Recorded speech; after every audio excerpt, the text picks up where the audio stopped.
அந்த மேடையில் இருக்கிற என்னோட டீம், அப்புறம் மேடைக்கு முன்னாடி உட்காந்துருக்கிற எங்கள் டீம் 2 பேருக்குமே என்னுடைய முதல் வணக்கங்கள். ஏன்னா இவங்களுக்கு வந்து இப்போ முக்கியமாக எல்லாரும் ஒரே டீம் தாங்கிறது இந்த படத்தோடைய வெற்றி ப்ரூவ் பண்ணிடுச்சு. இல்லைனா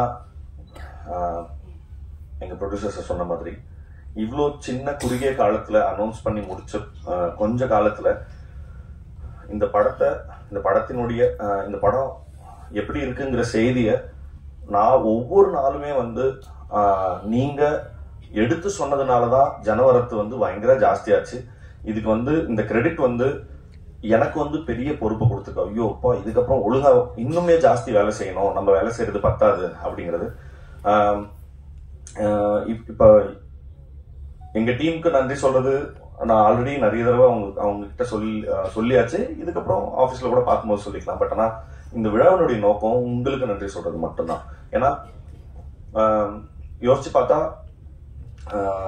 ஒரு சார் சொன்ன மாதிரி தான் எல்லாரும் ரொம்ப சின்ன ஹம்பிள் பேக்ரவுண்ட்ல இருந்து தான் வந்திருக்கோம். ப்ரொடியூசர்ஸ்ல இருந்து இந்த படத்தோட மேக்கர்ஸுமே ஒரு யூடியூப் சேனல்ல ஆரம்பிச்சு, இப்ப நானுமே ஒரு யூடியூப் சேனல்ல இருந்தோ, அரல்ஸ் டெலிவிஷன்ல இருந்து, ரேடியோல இருந்து அப்படி இப்ப இங்க இருக்கிற எல்லாருமே ரொம்ப ஹம்பிள் பேக்ரவுண்ட்ல இருந்து தான் வந்திருக்கோம். இப்ப சினிமா எடுத்துடலாம், அது தனி போராட்டம் வச்சுக்கலாம். பட் அந்த சினிமாவை கொண்டு போய் சேர்க்கறது தான் இங்க அந்த கடைசி லெக்கு தான் இங்க இருக்கிற பிரச்சனை. ஏன்னா எப்படி இப்படி ஒரு படம் வந்திருக்குன்றது எப்படி தெரியப்படுத்துறதுங்கிறது தான் பெரிய பிரச்சனையா இருக்கு. அந்த பிரச்சனைய இப்போ ஒரு பெரிய மலை போல பிரச்சனைய பயங்கர பனி போன விலக செஞ்ச உங்களுக்கு ரொம்ப ரொம்ப ரொம்ப நன்றி. ஏன்னா வாய்ப்பே இல்லை இப்படி ஒரு சின்ன படம் ஈஸியா டிஸ்ரெகார்ட் பண்ணியிருக்கப்படும். என்னப்பா இது என்ன படம் இது அப்படின்னு சொல்லி ஈஸியா டிஸ்மிஸ் பண்ணிருக்கக்கூடிய நிறைய சந்தர்ப்பங்கள் இருந்தது. பட் அப்படி எந்த வாய்ப்புமே யாருக்குமே கொடுக்காத பிரஸ் அண்ட் மீடியாவுக்கு எல்லாருக்குமே ரொம்ப ரொம்ப நன்றி. அண்ட் இந்த படத்தை சரியான விதத்துல எங்களுக்கு கைட் பண்ண சுரேஷ் சந்திரா சார் அவரோட டீமுக்கு, அப்புறம் சிட் எங்களுக்கு ஆன்லைன்ல ரொம்ப பெரிய கேம்பெயின்ஸ் எல்லாம் நடத்தி கொடுத்த, ரொம்ப நல்ல விளம்பர யுக்திகளை எங்களுக்கு சொல்லி கொடுத்த சிட்டுக்கும், அப்புறம் இந்த படத்தை திரையரங்க உரிமையாளர்களுக்கும் விநியோகஸ்தர்களுக்கும், அப்புறம் அது எல்லாத்தையும் தாண்டி தமிழக மக்களுக்கும் சரி. ஏன்னா மீண்டும் ஒரு முறை எனக்கு நானே சொல்லிக் கொள்றது தான் ஓகே. ஏன்னா ஒவ்வொரு தடவையும் என்கிட்ட கண்டென்ட் தவிர்த்து வேற எதுவுமே கிடையாது எடுத்துட்டு போய் ஷோகேஸ் பண்றதுக்கு. ஆனா அப்படி அது மட்டுமே போதும். ஏன்னா அதோட கிரேட்னஸ் என்னன்னா, நான் வேற ஒரு இன்டர்வியூல சொல்லியிருந்தேன், ஒரு பெரிய படத்துக்கு பல கோடி ரூபா பொருட்செலவுல கொடுக்குற படத்துக்கு அதே டிக்கெட் தான், எங்களை மாதிரி சின்ன அதே டிக்கெட் தான். பட் ஆனா ஆடியன்ஸோட கிரேட்னஸ் அவ்வளோ பெரிய படத்துக்கு நான் இந்த சின்ன கதைக்கு நான் எதுக்கு இவ்வளவு கொடுக்கணும் அப்படின்ற எந்த இடத்துலயுமே அவங்க கேட்கல, எந்த கேள்வியுமே கேட்கல. இப்ப இந்த டீம் உங்களால இந்த 2.5 மணி நேரத்துல என்ன விஷயம் சொல்ல முடியுமோ சொல்லுங்க, நாங்க சப்போர்ட் பண்றோம் அப்படின்னு திருப்பி சொல்லிக்கிட்டே இருந்ததுக்காக தமிழக மக்களுக்கும் ரொம்ப ரொம்ப பெரிய நன்றி.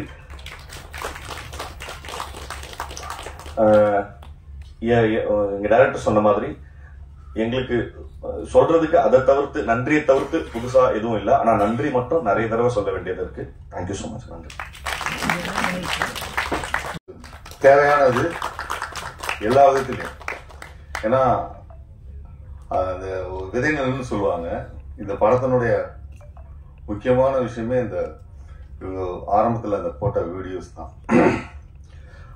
அதுல மக்கள் தந்துற ஆதரவு இப்போ சினிமாவுக்கு அவங்க ஜெயிக்கிற முடிய கொண்டு வந்து விட்டுருக்குன்னா அது அவங்களுடைய அந்த கூட்டணிக்கு என்னுடைய மனமாற வாழ்த்துக்களையும், அதுக்கு பேராக அளித்த இந்த மக்களுக்கு நன்றி சொல்லி ஆரம்பிக்கிறேன். அதாவது சமீபத்தில் ரிலீஸ் ஆன லப்பர் பந்த் ஆகட்டும், குடும்பஸ்தான் ஆகட்டும், ரெண்டுமே ரொம்ப என்டர்டைன்மெண்ட் உள்ள ரொம்ப எல்லாரையும் கவரக்கூடிய ஒரு படம். ரெண்டுமே அரசியல் படம் அப்படிங்கிறத இங்க முக்கியமா சொல்ல விரும்புறேன். ஏன்னா எளிய முறையில் அந்த அரசியலை கடத்தி என்னன்னு சொல்ற ஒரு விஷயமா அவர் தமிழரசன் லட்சணத்தை பண்ணியிருந்தாரு. அதுக்கு வந்து அடுத்தபடியாக முக்கியமான அரசியலை முன்னெடுத்த நக்லெக்ஸ் குரூப் இதை படமாக்கி இதை இவ்வளவு தூரம் வெற்றிகரமா செய்திருக்காங்கன்னு சொன்னா அவங்க அந்த கடின உழைப்பு, அந்த அந்த அதாவது ஒரு படத்துல வந்து கருத்தை சொல்றது வந்து அது கருத்தா போயிடும், பிரச்சாரமா போயிடும். அப்படி இல்லாம வாழ்வியல கலந்து சொன்ன அந்த அருமையான ஒரு என்ன சொன்ன ஒரு பதமான ஒரு விருந்துக்கு தான் இந்த ஆதரவு. கலை வந்து டு டீச் அண்ட் டிலைட்னு சொல்லி பிலிப் சிட்டி சொல்லுவோம். அது மாதிரி வந்து கலாபூர்வமா அணுகும்போது அந்த படைப்பு வந்து மிகப்பெரிய வெற்றி அடையுங்கிறதுக்கான உதாரணம் தான் இது. அவங்க சொன்ன அந்த கதைக்கு திரு மணிகண்டன் அவர்கள் அற்புதமாக தன்னுடைய நடிப்பை வெளிப்படுத்தியிருந்தாங்க. அவர் நடிப்புங்கிறது வந்து சொல்ல தேவையில்லை, ஏற்கனவே சொன்ன மாதிரி ஒரு ரொம்ப அட்வான்ஸ்ட் ஆக்டர். ஆனா எனக்கு ஆச்சரியம் என்னன்னு கேட்டீங்கன்னா, அந்த இவங்க அந்த மொழி தெரியாதுன்னு சொல்றாங்க இல்லையா, அந்த ஹீரோயின், அது ஒரு படத்துல முகபாவனைக்கு வந்து லாங்குவேஜ் ரொம்ப இம்பார்ட்டன்ட். ஆனா அந்த லாங்குவேஜ் அப்பதான் வந்து அதுவும் டைலக்ட், கொங்கு டைலக்ட்ல பேசி அந்த முகபாவத்தை நிறைய சொல்லுவீங்க. அது வந்து அந்த விஷயத்த வந்து கடத்துறதுங்கும் போது அந்த மாதிரி அந்த ஆர்டிஸ்ட சூஸ் பண்ண உங்க டீமுக்கு உண்மையிலே பாராட்டுகள். அதை அவங்க ஜஸ்டிஃபை பண்ணாங்க. அதே மாதிரி நான் கேள்விப்பட்டேன், தனமா தான் நடிக்கிறதா இருந்த அந்த ரோலை இவங்க அருமையா பண்ணியிருந்தாங்க. அதுக்கு குரல் கொடுத்திருந்தாங்க. அது பாருங்க, அந்த குரலும் இந்த அம்மாவோட நடிப்பும் இணைஞ்சு எப்படி ஒரு படம் அவ்வளவு ஆடியன்ஸ் அந்த கேரக்டரை உள்ள போய் செய்யுதுங்கிறது அதான் ஆர்ட். அதான் ஆர்ட்.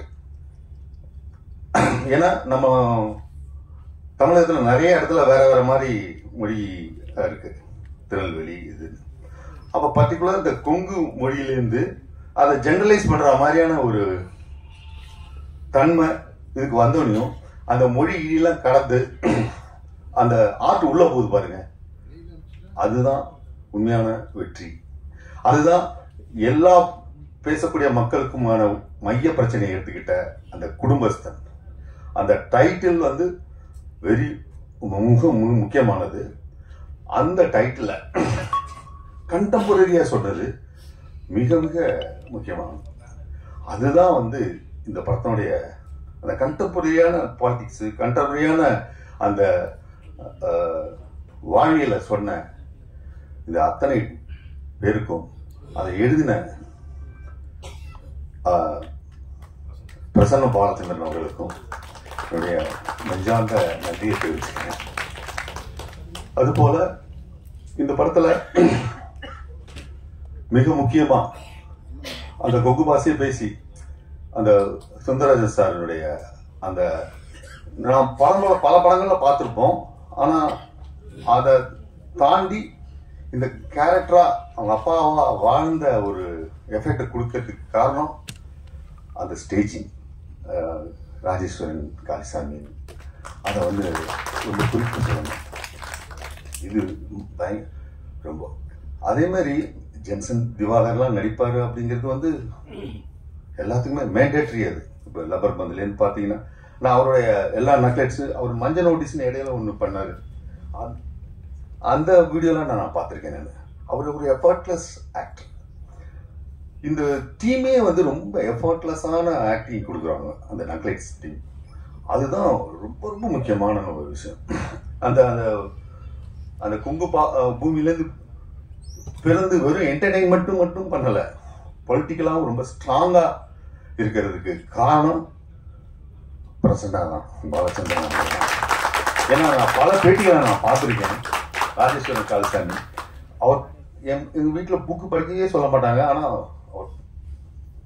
அவர் வீட்டில் போனா புக்கா தான் இருக்கும் அப்படின்னு சொன்ன அந்த இது, அதை வந்து இவங்களுக்கு வந்து கடத்தினது, அதை சிம்பிளிஃபை ஆர்ட்டா மாற்றி அவங்க கொடுத்தது, இதை அந்த ஒருத்தர் தயாரிப்பாளர் அவங்க ஃப்ரெண்டாவே இருந்தாலும் இது உடனே தயாரிக்கல. அவர் ஏற்கனவே 2 படம் பண்ணியிருக்காரு. சினிமாக்காரர் இதுதான் ஃபர்ஸ்ட் ஃபிலிம்.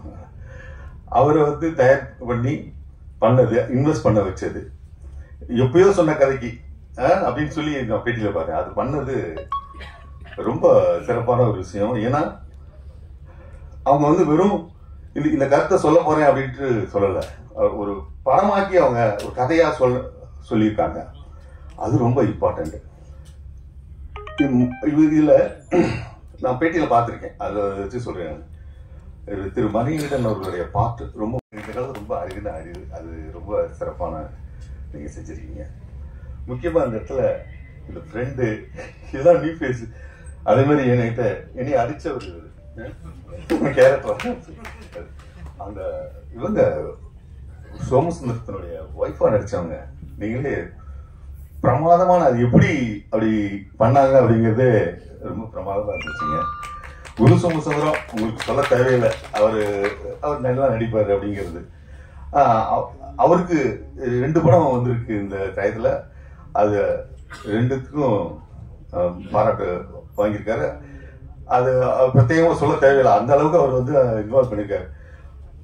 எனக்கு வந்து இப்ப மணிகண்டன் பேட்டியில சொன்னாரு, குருனாவும் நானும் சேர்ந்து நடிக்கணும் அப்படின்னு காத்துக்கிட்டே இருந்தேன்னு சொன்னாங்க. அது வந்து பண்ணது ரொம்ப பியூட்டிஃபுல்லான ஒரு விஷயம். நான் நிறைய பேசணும்னு ரொம்ப இருக்கு, ஆனா நிறைய பேர் பேச வேண்டியது இருக்கிறதுனால நான் பேசுறேன். ஒரே ஒரு விஷயத்த மட்டும் சொல்றேன். இந்த படத்துல 2 டைலாக் வரும். அதாவது அவர் சொல்லுவாரு, தன்மானமா ஓங்க அடிச்சோன்னே, என் ஃப்ரெண்ட் அடிச்சோன்னுமே அவருக்கு கோவம் வந்து என்னை அடிச்சுட்டான் அப்படின்னு சொல்லிட்டு பண்ணுவாரு. அதே மாதிரி அப்பா, நீங்க அப்பா மாதிரி சார் அப்படின்னு அதானே அப்படின்னு சொல்லிட்டு, ஆனா அந்த முதல்ல பார்த்துமே டக்குன்னு மாதிரி மன்னிப்பு கேட்டான்றாரு.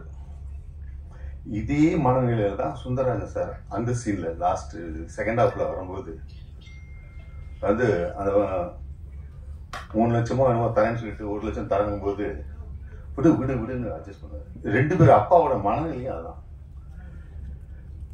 இவர் லாஸ்ட்ல ஒண்ணு பேசுவார் பார்த்தீங்களா, இந்த மணிகண்டன், இந்த காசு எல்லாம் பிச்சு எடுத்துட்டா நான் வெறும் இதான் சொல்லிட்டு, இதான் பாலிடிக்ஸ்.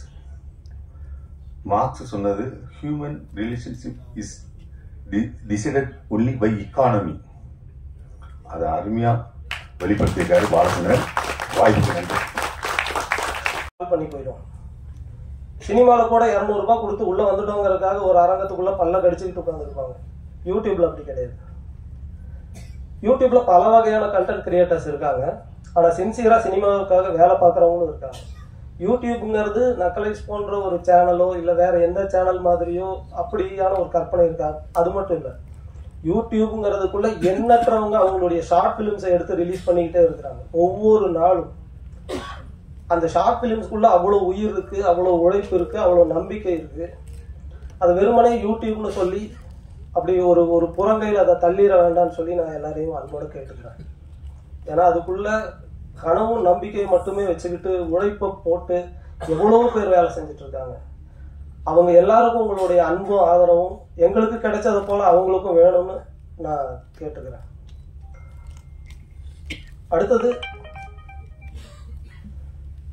பெரிய பண வசதி இருந்தாதான் இந்த ஊடகத்துக்குள்ள வந்து ஜெயிக்க முடியும் அப்படிங்கிறது இல்லை.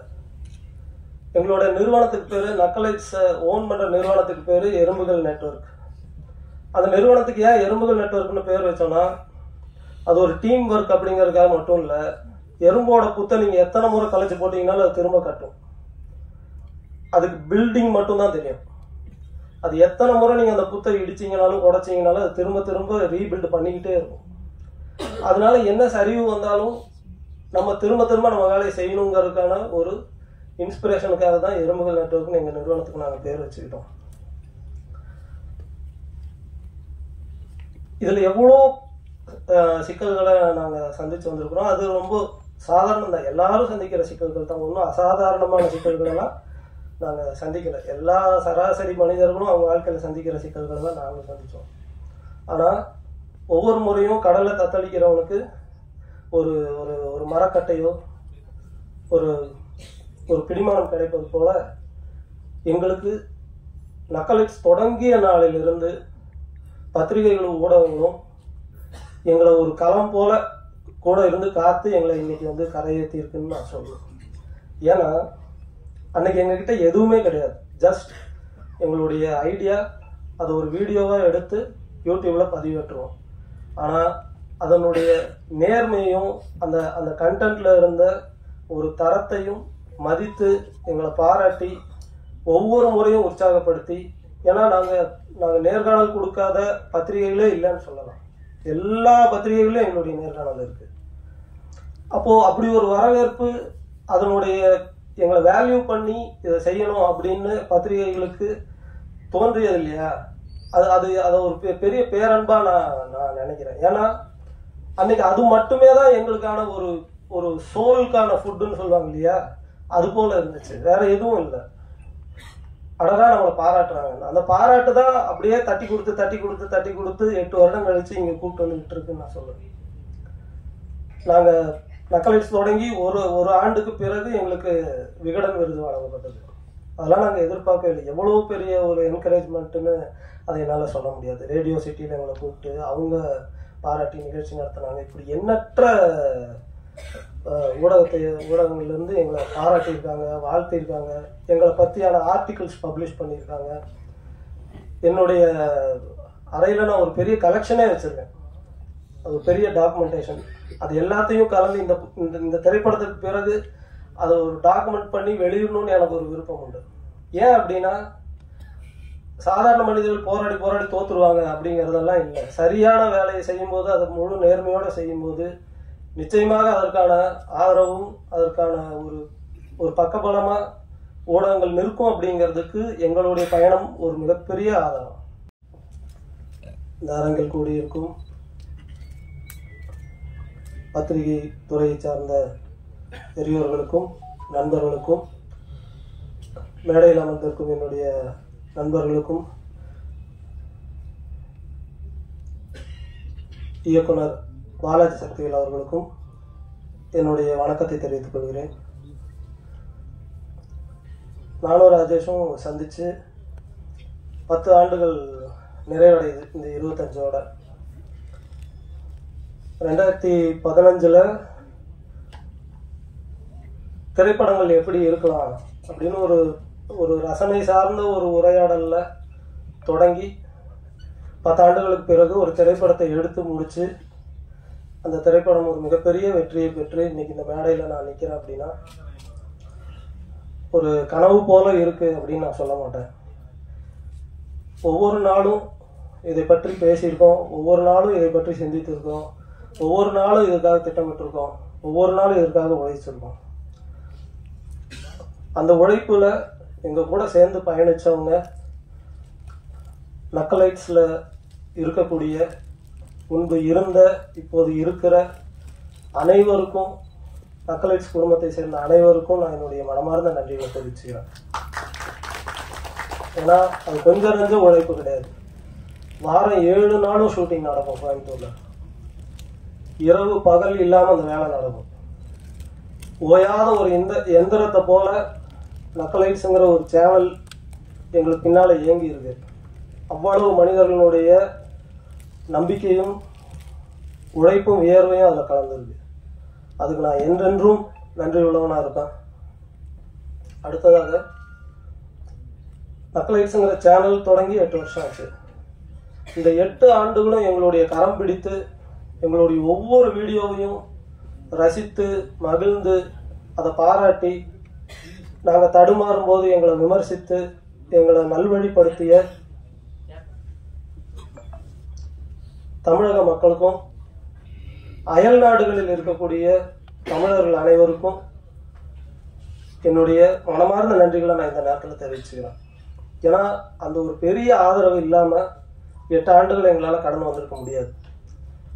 எங்களுடைய முதல் வீடியோவோட பட்ஜெட் 250 ரூபா. அந்த 250 ரூபாய்ங்கிறது வாகனத்துக்கான பெட்ரோல் செலவும் டீ பிஸ்கட் செலவு தான். கிட்டத்தட்ட 1 வருடம் அப்படிதான் போச்சு.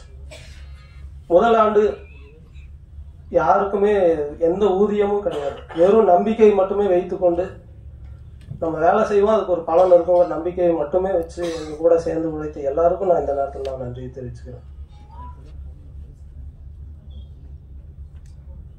அடுத்ததாக சினிமா அப்படிங்கிற ஒரு இடத்துல தடைகள் அப்படிங்கிறது நிறைய இருந்திருக்கு. நாங்கள் சினிமா பொறுத்த வரைக்கும் 1 வருட குழந்தை தான். ரொம்ப பெரிய அனுபவசாலி போலவோ அல்லது எல்லாம் தெரிஞ்ச மாதிரியோ அப்படி பேசுறதுக்கு ஒன்றும் இல்லை. ஆனால் சினிமாவுக்குள்ள வர்றதுக்கான ஒரு அனுபவம் இருக்குல்ல, அதை பற்றி சில விஷயங்கள் பேச முடியும்னு நான் நினைக்கிறேன். ஒன்று, இங்கே சில மித்ஸ் இருக்கு. அந்த மித்ஸ் திரும்ப எல்லாரும் அதை பற்றி ரீகன்சிடர் பண்ணணும், அதை பற்றி ஒரு மறு விசாரணை நடத்தணும்னு நான் நினைக்கிறேன். சினிமா வேற, யூடியூப் வேற அப்படின்னு பல பேர் சொல்கிறாங்க. அப்படி கிடையாது. அப்படி சொல்கிறவங்க ஒன்று யூடியூப்னா என்னங்கிறத டிஃபைன் பண்ணணும், அல்லது சினிமானா என்னங்கிறத டிஃபைன் பண்ணணும். அது இல்லாமல் இது ரெண்டும் வேற வேற.